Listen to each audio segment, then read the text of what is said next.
अपने हाथों को उठाओ। जितना वचन, जितनी गवाहियां मैं सुनूं, मैं 100 गुना फलों को लेके आऊं। ऊंची आवाज में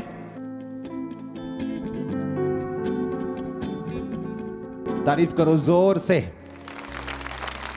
अब बाइबल कहती परमेश्वर अपने वचन को भेज के अपने लोगों को चंगा करता है। अब ध्यान से मेरी बात को सुनना। जितने लोग आज के वचन को समझ गए, आपकी लाइफ में छुटकारा लेना आपके लिए पॉसिबल होगा और आपका परिवार दोनों छुटकारा पाएंगे यीशु मसीह के नाम में। अब बाइबल कहती है एक चीज अगर आपको छुटकारा पाना है अपनी लाइफ में, अपनी फैमिली में, अपने फाइनेंस में, आपको यह बात का ध्यान रखना है कि आप लोग परमेश्वर का आदर करने वाले होने चाहिए। अपने पड़ोसी को बोलो, खुदावंद का आदर कर और वो तुझे छुड़ाएगा। फिर से बोलो ऊंची आवाज में, आमीन। अब जो चीज मैं आपको बताने वाला हूं, खुदावंद का आदर करें पब्लिक में, यह जरूरी है। अगर आप खुदावंद का आदर पब्लिक में करें तो बाइबल कहती है वो आपकी लाइफ में छुटकारों को देगा। अपने हाथों को उठाओ, बोलो ये वचन आज मेरी जिंदगी में 100 गुना फलों को लेके आए। पहला शमूएल 2 उसकी 30 में लिखा, इसलिए इज़राइल के परमेश्वर यहोवा की यह वाणी है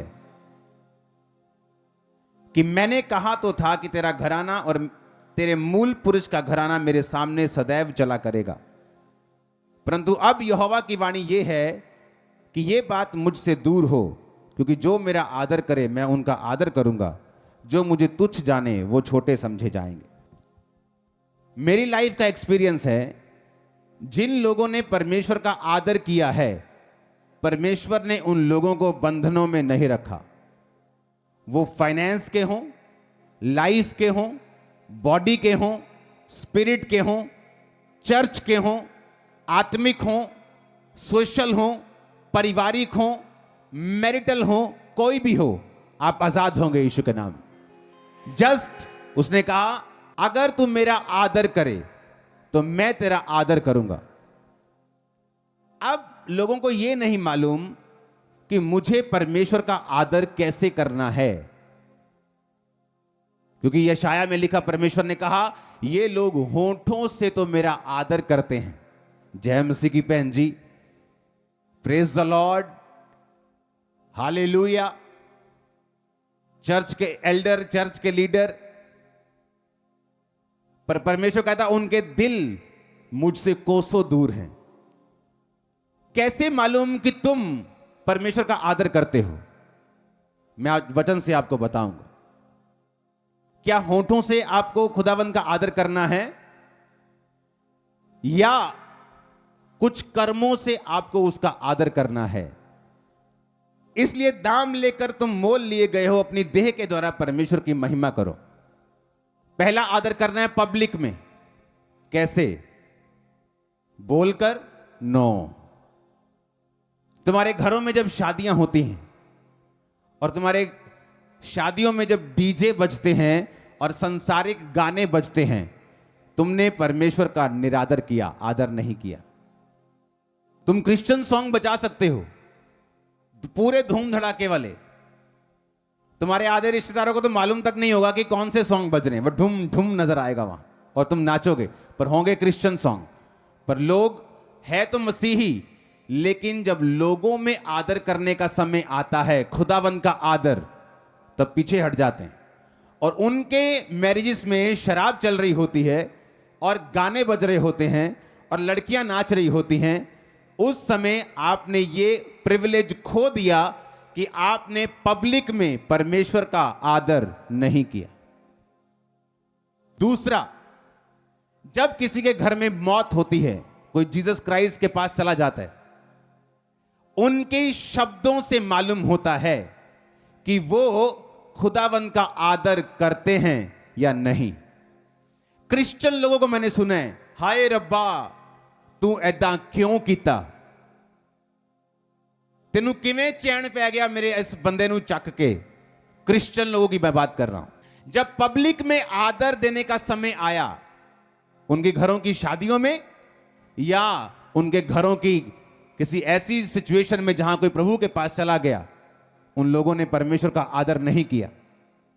होंठों से तो वो आदर करते रहे, संडे चर्च जाते रहे, चर्च के एल्डर भी बनते रहे, चर्च मीटिंग में शामिल भी होते रहे, लेकिन जब शादियों का समय आया तो वहां परमेश्वर नहीं था, और जब मौत का समय आया वहां भी परमेश्वर नहीं था।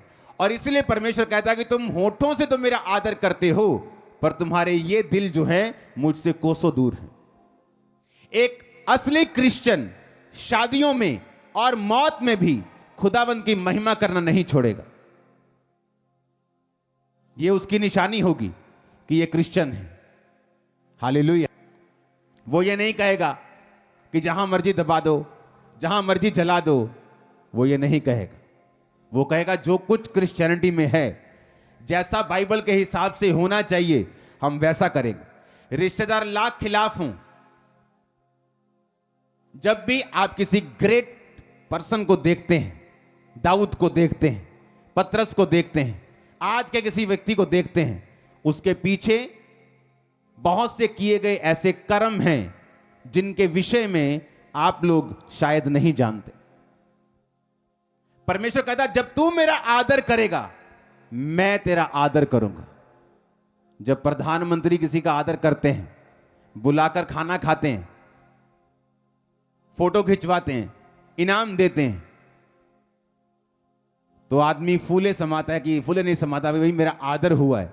सोचो जो प्रधानमंत्रियों का प्रधानमंत्री है, जो राजाओं का राजा है, वो जब वो आदर देगा, किस लेवल का वो आदर होगा। इसीलिए जब एक व्यक्ति को परमेश्वर खड़ा करता है, जो वोटों से खड़ा नहीं हुआ, जो गॉड के चूज करने और उसके चुनने से खड़ा हुआ है, और जब परमेश्वर उसको आदर देता है, लाख लोग जेलसी करें, लाख लोग उनके खिलाफ प्रीच करें, उनका आदर आप बढ़ते हुए देखते हैं, कभी कम होता हुआ नहीं देखते। यह निशानी होती है कि इनका आदर जो है यह इंसान से नहीं आया। मुझे परवाह नहीं आप क्या सोचते हैं, लेकिन परमेश्वर क्या सोचता है। जब इंसान से आदर नहीं आया, जब परमेश्वर ने दिया है, जब वो देता है तो इंसान भी आदर करते हैं, क्योंकि आपने जीसस क्राइस्ट को पब्लिकली ऑनर किया है। मेरे फादर को मैंने बैप्टाइज किया, मेरे मदर को मैंने खुद बपतिस्मा दिया, मेरे ब्रदर की वाइफ को, अपनी वाइफ को, पूरे घराने को मैंने बपतिस्मा दिया है। मेरे फादर के बैप्टिज्म सबसे बाद में हुआ है, और मैंने अपने लोगों को बता रखा था कि अगर मेरे फादर का बपतिस्मा लेने से पहले अगर उनको प्रभु ले जाता तो मैं उनके उस क्रियाक्रम में शामिल नहीं हो सकता था। मैंने बताया हुआ था, मैं वहां पे खड़ा हो सकता हूं, लेकिन उसके आगे और कुछ नहीं कर सकता, क्योंकि मेरा पहला प्यार जो है वो जीसस क्राइस्ट और रहेगा। सख्ती से जब स्टैंड आप लेते हैं, परमेश्वर आपके दिल को देखकर आपकी सराउंडिंग्स को चेंज करता है। आज मेरे फादर प्रभु में हैं, सेवा कर रहे हैं, मुझसे भी कई बार ज्यादा टाइम वो सेवा में दे देते हैं। कहां कैसे हुआ? जब तू मेरा आदर करेगा, गॉड ने कहा मैं तेरा आदर करूंगा।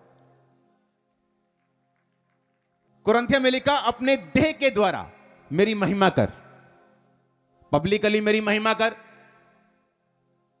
कैसे? जैसे चर्च में होता है, हां भैन फलानी भैन ने दुआ करांगे, भैन लगता मैनू आदर मिलिया। नहीं नहीं नहीं नहीं नहीं, एक गिरा हुआ बंदा भी दुआ कर सकता है, एक आत्मिक भी दुआ कर सकता है। आदर है जब वो एल्डर, वो मेंबर, वो क्रिश्चियन जब अपनी शादियां करे तो वो कैसे करता है। शादी के टाइम में शराब चली या वचन चला, डीजे चला, गाने चले या यीशु मसीह के वचन चले, सॉन्ग चले। अगर तुमको लगता है जीसस क्राइस्ट के गाने में तुम नाच नहीं सकते तो मेरे पास आना, ऐसी कलेक्शंस दूंगा, तुम्हारे रिश्तेदारों की टांगों में खल्लियां पड़ जाएंगी नाच नाच के। हालेलुया, आमीन। पब्लिकली आदर नहीं किया तो परमेश्वर भी पब्लिकली आपको आदर नहीं देता। आप चर्च में तो एल्डर बन जाते हैं, चर्च के तो मेंबर बन जाते हैं, लेकिन क्या सचमुच खुदा आपको आदर करता है या नहीं? क्योंकि वो तो टाइम है जब एक जोड़ा जो को परमेश्वर जोड़ रहा है वो अंडर अनॉइंटिंग ब्लेस्ड हो, अंडर अनॉइंटिंग खुदावंत की प्रेजेंस में बरकत को लें, ग्रेस को ले अगली लाइफ को जीने के लिए, ताकि फिर आपको प्रेयर लाइन में खड़ा ना होना पड़े कि हमारी लड़ाई बहुत होती है जी। मेरे टीम मेंबर की जब मैरिज हुई आज से किसी की 8 साल पहले 7 साल पहले, जो वो फोटो भेजे थे, मैं कोई अटेंड नहीं कर पाता था, मैं प्रेयर में रहा हूं हमेशा। तो मैं बोलता ये क्या नॉनसेंस कर रहे हो, हम ये कर रहे हैं। मैंने कहा ये क्या है, ये रीति है। मैंने कहा बंद करो, अगर ऐसा करोगे तो तुम परमेश्वर की शांति को अपनी मैरिज के ऊपर एक्सपेक्ट नहीं कर सकते, क्योंकि तुमने जो कुछ भी किया परमेश्वर को अपना साक्षी नहीं बनाया, शैतान और उसके रीति रिवाज को बनाया। ऑनर गॉड पब्लिकली, पब्लिक में दिखना चाहिए वो इज्जत, वो ऑनर। आमीन। And honour God with your body. दूसरा वचन है अपने शरीर से खुदावंत की महिमा को करना है। अब शरीर से कैसे करें? अब शरीर से परमेश्वर की महिमा आप कैसे कर सकते हैं? बोलो अपने पड़ोसी को, अपने शरीर से, अपनी देह से तू खुदावंत की महिमा को कर। आमीन। बाइबल कहती है आपका शरीर पवित्र आत्मा का घर है। जीसस क्राइस्ट का एड्रेस आप लोग हैं। जीसस क्राइस्ट का एड्रेस आप हैं। समझ आ रही है कि नहीं? कौन है जीसस क्राइस्ट का एड्रेस? चिट्ठी भेजोगे उसको तो किस एड्रेस पे भेजोगे? अपने एड्रेस पे। अब ये शरीर जो है, ये बॉडी जो आपका शरीर लेके चर्च में आए हो, खुदा ने कहा इस बॉडी के द्वारा मेरी इज्जत कर। अब इसके द्वारा मैं इज्जत कैसे कर सकता हूं? मैं 19.5 साल का था जब परमेश्वर में आया, वेरी यंग। जिस उम्र में लोग कॉलेज जाते हैं उस उम्र में मैं कॉलेज खत्म करके वापस आ गया था। सेकंड थर्ड, शायद मैंने वो थर्ड फोर्थ क्लास की नहीं, जस्ट सेकंड क्लास के बाद सीधा 5th क्लास, ऐसे थोड़ी बड़ी बड़ी जंप मारी मैंने। वो मेरी अखबारों में फोटोज आती थी मैरिड की, तो इतना मैं तेज था, पढ़ता गया तो पास होता गया। तो जब लोग कॉलेज जाते हैं तो मैं कॉलेज से वापस आ रहा था खत्म करके अपनी इंजीनियरिंग को। 19.5 साल का था जब मैं परमेश्वर में आया, वेरी यंग। जब लड़के लोग बिगड़े होते हैं उस उम्र में मैं परमेश्वर में आया। जब मेरी मैरिज हुई मैं 29 का था। इन 10 सालों में मेरी एक भी गर्लफ्रेंड नहीं थी, कोई आंख में टक्का नहीं, कोई गर्लफ्रेंड नहीं, कोई डेटिंग नहीं, कोई जस्ट टेक्सटिंग नहीं, कोई मैसेज नहीं, कोई नहीं। किसी भी आंख भी नहीं रखी कि हां इससे मैं कर सकता हूं 5 साल बाद शादी। अगर कोई रिलेशनशिप नहीं थी तो अकेले कमरे में कोई ऐसा भी काम नहीं था जो लोग अकेले में करते हैं, उस सेल्फ सेक्स को, उन चीजों को, ब्लू फिल्मों को, वो भी नहीं था। क्यों? अपने शरीर के द्वारा खुदा को ऑनर कर। वो कैसे होगा? सुनो अब मेरी बात ध्यान से। जब अपने शरीर से आप गॉड को ऑनर करते हैं, वो आपको ऑनर करता है। फिर कुछ चीजें ऐसी हैं आपकी लाइफ से ऑटोमेटिकली कंप्लीट होना शुरू होती है, ऑटोमेटिकली रास्ते साफ होना शुरू होते हैं। मैंने ऐसे आत्मिक डफर लोग देखे हैं जो अंदर पाप करते रहते हैं और जब प्रेयर लाइन में आते हैं ऐसे रोते हैं वो, जैसे उनके जैसा कोई बेचारा नहीं। और जब आप उनकी लाइफ पे निगाह मारें, अंदर वो पाप से और गंदगी से भरे हुए, उनको वो छोड़ना नहीं चाहते। जब शरीर से खुदावंद की महिमा नहीं हुई तो वही शरीर और वही लाइफ बंधनों में पड़ा हुआ। हालेलुया। मैं आपको इसलिए ये बता रहा हूं ताकि आपको मालूम हो कि अगर मुझे इस लेवल के डिलीवरेंस चाहिए, इस लेवल की बरकत चाहिए, क्योंकि मेरे वचन को कम से कम 1 से 2000 जो सन्स हैं, पास्टर्स हैं, वो भी सुनते हैं, तो मुझे उनको भी ध्यान में रख के वचन देना होता है कि आपको कैसे चलना है परमेश्वर में। अगर मुझे मैरिज करनी है तो मुझे डेटिंग की जरूरत नहीं है, मैं जस्ट अपना काम करूंगा, उसके बाद आप इमेजिन करो, 16 जनवरी को मैं अपनी वाइफ से पहली बार मिला हूं और 17 जनवरी को हमारी एंगेजमेंट थी। Just 1 day, that's it. कोई मीटिंग नहीं, एक दूसरे की कास्ट तक मालूम नहीं थी एंगेजमेंट होते वक्त, क्योंकि मैं प्रेयर कर चुका था, खुदा का काम कर चुका था, खुदा को इज्जत दे चुका था, अपने शरीर से परमेश्वर की महिमा कर चुका था। अब मुझे मालूम था कि परमेश्वर मेरे साथ हैं, मैं जो करूंगा खुदाबंद मेरे साथ है। आमीन। सुनो मेरी बात ध्यान से, जब आप अपने शरीर से गॉड को ऑनर करने लगते हैं कि ये मेरा शरीर है, मैं अपने हाथों को चोरी के लिए यूज नहीं करूंगा, मैं अपने शरीर को वैश्याओं के बीच में यूज नहीं करूंगा। हालेलुया। लड़कियों को भी मालूम था कि यह बंदा कभी हाथ नहीं आता, वो ट्राई कर करके थक चुकी थी 19 से 29 के बीच। फिर वो अपनी मम्मी को लेके आती थी साथ, और उनकी मम्मी आके पूछती थी आप भी लड़की से शादी करोगे? उनको मालूम था अकेले तो ये मारेगा हमें पकड़ लेगा। तो उनको इतना मालूम था कि इतना डरती थी वो मुझसे, और मम्मियों को साथ लेके आती थी। हमने विजन देखा है, आपके साथ शादी होगी हमारी। मैंने कहा मैंने नहीं देखा अभी, जब मैं देख लूंगा तो बुला लूंगा। हालेलुया। तो मैं फंसने वाला नहीं था। तो इस तरह से अपने फोकस को मैंने बना के रखा और गिरा नहीं, गॉड को ऑनर दिया। इसलिए आज ये मिनिस्ट्री मोस्ट ऑनरेबल आप बोल सकते हैं। हालेलुया। वो देखो, मिडिल ईस्ट में चले जाओ, वहां एक व्यक्ति की 4-4 पत्नियां हैं। जब वो परमेश्वर में आ जाते हैं तो वो फिर भी सेव रहेंगे, वो बात अलग चीज है। वो उस टॉपिक में मैं जाना नहीं चाहता, लेकिन मैं आपको बोल रहा हूं किस तरह गॉड को ऑनर करना है पब्लिकली, शरीर से। नीति वचन 3 उसकी 9 में लिखा, अपनी संपत्ति के द्वारा अपनी भूमि की सारी पहली उपज देकर यहोवा की इज्जत कर। इज्जत करना अपने पैसों से, अपने टाइट से, अपनी ऑफरिंग से, अपने बीजों से। जो व्यक्ति पैसे के विषय में परमेश्वर पर विश्वास नहीं कर सकता, एक्चुअल में वो ना तो अनॉइंटेड हो सकता है और ना तो परमेश्वर को इज्जत देने वाला हो सकता है। उसने कहा जब तू अपने भूमि की पहली उपज यानी टाइथ, अपनी फर्स्ट फ्रूट, मैं भी निकालता हूं फर्स्ट फ्रूट, मिनिस्ट्री भी निकालती है कई बार फर्स्ट फ्रूट, वो पहली साल की ऑफरिंग। परमेश्वर ने कहा जब तू मेरी महिमा करेगा तेरे खत्ते भरे और पूरे रहेंगे। हमने अपने पैसों से कभी खुदाबंद की महिमा नहीं की, इसलिए उन पैसों के ऊपर बंधन है।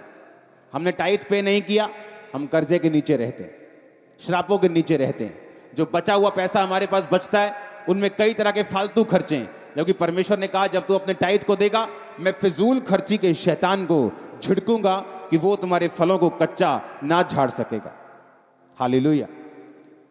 गॉड का ऑनर करना पब्लिकली, गॉड का ऑनर करना अपनी शादियों में, अपने घर के दुख में सुख में, गॉड का ऑनर करना अपने शरीर से, गॉड का ऑनर करना पब्लिकली लोगों में गाकर, वर्शिप करके और नाच के भी। आमीन। गॉड का ऑनर करना अपने पैसों से। जब भी पुराने नियम में कोई मेल बलि देने के लिए जाता था कि परमेश्वर के साथ मेल मिलाप करना है, पाप बलि देनी है, तो मुंह से नहीं बोलता था खुदावंद मुझसे पाप हो गया मुझे माफ करना, पाप बलि बकरा लेके जाता था। जब भी हम परमेश्वर के सामने आए, यहां पे वो कल्चर नहीं, ना मैं वो लेके आना चाहता हूं कि लोगों को हमारा सुसमाचार देना और सेव करना पहला मकसद है, ना कि ऑफरिंग कलेक्ट करना। लेकिन ये चीजें बिब्लिकल हैं और आपको मालूम होनी चाहिए। अगर मैं नहीं बताऊंगा तो वो भी दोषी हूं। हालेलुया। ऐसे सेलिब्रिटी, ऐसे लोग दुनिया के जिन्होंने परमेश्वर के नाम को इज्जत जब देनी चाहिए नहीं दी और परमेश्वर को मॉक किया, उसको बेइज्जत किया। अगर आप उनकी स्टोरीज पढ़ें तो आपको मालूम होगा, टाइटैनिक का शिप जब बनाया गया, दुनिया का सबसे मार्वलस, एक दुनिया की एक शिप की जैसे जैसे बोलते हैं कि एक माइलस्टोन था, एक बड़ी बात हुई थी। उसके मालिक से किसी ने पूछा, कितना मजबूत है आपका टाइटैनिक? उसने कहा, this Titanic is so strong even God cannot sink it, कि यह इतना मजबूत है कि खुदा भी इसे डुबो नहीं सकता। और पहले दिन डूब गए। पहले दिन टाइटैनिक का क्या हुआ हम सब जानते हैं। हालेलुया। तुमने उसको इज्जत नहीं दी, तुमने उसको बेइज्जत किया, और परमेश्वर ने वही तुमको वापस किया जो तुमने परमेश्वर को दिया। मार्लिन मुनरो हॉलीवुड की आज तक की जिसे सबसे ब्यूटीफुल हीरोइन में से गिना जाता है, एक जगह सेट पे बैठी शूटिंग कर रही थी। खुदावंद के दास को खुदावंद ने कहा, जाकर उसको प्रीच कर और उसे बता जीसस के बारे में। उसने प्रीच किया। उसके एग्जैक्ट वर्ड्स क्या थे? कहती, I don't need your Jesus, कि मुझे तुम्हारा यीशु नहीं चाहिए। एक हफ्ते बाद अपने अपार्टमेंट में वो मुर्दा पाई गई। कोई बोलता है उसने सुसाइड की, कोई बोलता है कुछ। एक हफ्ते बाद टेनक्रेडो नेव्स, जो कि ब्राजील का प्रेसिडेंट था, किसी ने पूछा क्या चल रहा है? उसने कहा, अगर मुझे 5 लाख वोट पार्टी में से मिल जाएं तो मुझे प्रेसिडेंट बनने से खुदा भी रोक नहीं सकता। इमेजिन करो क्या हुआ। उसको 5 लाख वोट मिले। जिस दिन शपथ लेनी थी एक दिन पहले मर गया प्रेसिडेंट। और पता क्या बोला? कहता, अगर मेरी पार्टी मुझे 5 लाख वोट दे दे तो कहता खुदा भी मुझे प्रेसिडेंट बनने से रोक नहीं सकता। इजराइल का राजा बहुत तंग आ गया जब मरी आ गई, तंगी आ गई। अलीशा ने बोला, कल इतना गेहूं, इतना मैदा एक एक शकेल में बिकेगा। तो उसका असिस्टेंट बोला, अगर यहोवा आकाश के झरोखे भी खोल दे तो भी ये नहीं होगा। अलीशा ने कहा, तू अपनी आंखों से इसे देखेगा तो जरूर, पर खा नहीं पाएगा। अगले दिन क्या हुआ? जो छावनी डाल के राजा लोग पीछे बैठे थे ताकि इनके देश में सप्लाई ना आए, वो आपस में लड़ लड़ के मर के भाग गए, अपने डेरे छोड़ गए। और कोड़ी जाके वहां पे उसको लूटने लगे। फिर कोड़ियों ने बताया इजराइल के राजा को कि वहां डेरे खुले पड़े, और पूरी पब्लिक गई डेरे को लूट के, और लाखों टन अनाज लूट लिया और वही रेट पे बिकने लगा। और वो बंदा जब बोलता था कि आकाश का झरोखा खुल जाए तो नहीं होगा, उन्हीं लोगों के पैरों के नीचे आके मर गया। देखा तो जरूर पर खा नहीं पाया। इसलिए मैंने क्या कहा? Honour God. खुदा की इज्जत करो, वो तुम्हारी इज्जत करेगा। तुम उसको बेइज्जत करोगे, तुम वही पाओगे। जैसे कुएं के पास जाके आवाज लगाओगे ना, वैसी ही आवाज वापिस आती। तो परमेश्वर ऐसा ही है। जिसको एक तोड़ा मिला उसने छुपा दिया और कहा कि तू बड़ा कठिन कठोर मनुष्य है। मैंने सोचा तू बड़ा कठोर है, मैंने छुपा दिया। उसने कहा, जैसा तू मुझे समझता है मैं तेरे लिए वैसा ही हूं। जाओ इसे अंधेरे कुंड में डालो जहां रोना और दांतों का पीसना होगा। 5 वाले को बुलाया। 5 ने कहा, मैंने 5 के साथ 5 कमाए। 3 के साथ 3 वाले ने कहा, मैंने 3 कमाए। जाओ अपने स्वामी के आनंद में सहभागी हो, मैं तुझे बहुत वस्तुओं का अधिकारी बनाऊंगा। जैसा तुमने मेरे लिए सोचा मैं वैसा हूं। तुमने मुझे कठोर समझा, मैं कठोर हूं। तुमने मुझे दयावान समझा, मैं तुम्हारे लिए दयावान हूं। हालेलुया। ऐसे लोग जिनकी अगर मैं आपको एग्जाम्पल देना शुरू करूं तो खत्म नहीं होंगी, जिन्होंने परमेश्वर को शरेआम मॉक किया। एक कैजूजा नाम का ब्राजीलियन कंपोजर, सिंगर, पोएट, बड़ा हिट आदमी, जबरदस्त हिट, टॉप हिट। पता क्या बोलते हैं? ऐसे कश भर के मुंह में कश छोड़ के बोलता है, ये ले तेरा यीशु। 32 साल की उम्र में उसको फेफड़ों का कैंसर हुआ और मर गया। जस्ट 32। खुदा की इज्जत करो, वो तुम्हें टॉप पर लेके जाने वाला है। जब आप टेस्टिमनी देते हैं आप उसका ऑनर करते हैं। जब मैं दुकानदारों से अपने सामान के पैसे लेने, जो रिटेल दुकानदार होते थे उनको हम सामान देते थे और बाद में उधार दे के फिर पैसे लेने जाते थे। जब मैं लेने जाता था तो मैंने फास्टिंग की होती थी, तो वो पूछते थे जानबूझ के, चाय पिएंगे सर, कुछ खाइए।